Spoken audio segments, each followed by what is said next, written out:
हरे कृष्णा। श्रील प्रभुपाद की जय। श्रीमद् भगवद गीता अध्याय 6 श्लोक संख्या 22।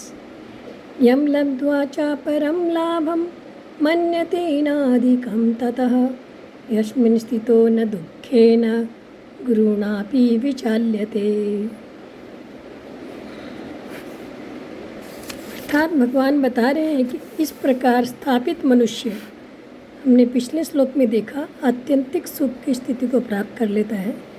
उस स्थिति को प्राप्त करने के बाद मनुष्य कभी भी सत्य से विपत नहीं होता और इस सुख की प्राप्ति हो जाने पर इससे बड़ा कोई दूसरा लाभ नहीं मानता। तो इस श्लोका में भगवान बता रहे हैं कि आत्यंतिक सुख जो हमने पिछले श्लोका में देखा था, यम लब्ध्वा च परम लाभम मन्यते न अधिकम ततः।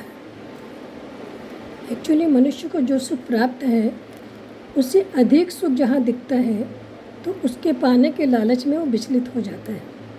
मान लीजिए किसी को 1 घंटे काम करने का 100 रुपये मिल रहा है, फिर उसे पता चलता है कि इसी 1 घंटे में मैं 1000 रुपये भी कमा सकता हूँ, तो उसे पाने के लिए वो विचलित हो जाता है।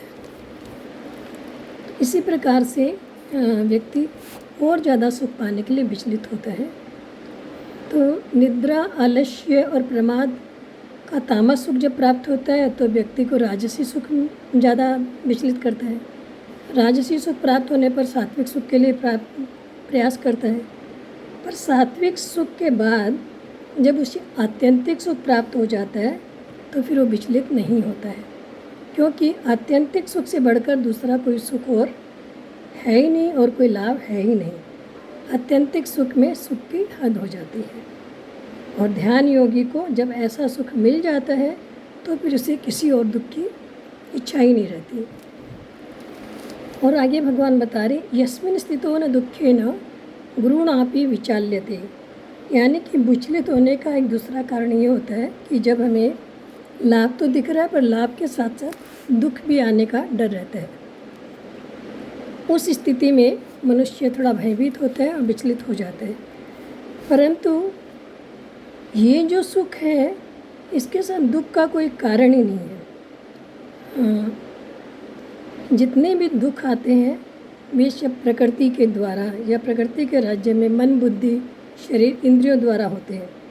परंतु जब व्यक्ति प्रकृति से ऊपर उठ के स्वयं के स्वरूप में स्थित हो जाता है, प्रकृति से संबंध विच्छेद कर लेता है और ऐसी स्थिति में जब स्थित हो जाता है तो फिर ये प्रकृति के दुख जो है उस स्थिति तक पहुंच ही नहीं सकते, उसका स्पर्श भी नहीं कर सकते। इसलिए शरीर में कितनी भी आफत आ जाए, ध्यान योगी उस स्थिति के बाद विचलित नहीं होता और इससे ऊपर और कोई लाभ उसे दिखता नहीं है। हरे कृष्णा।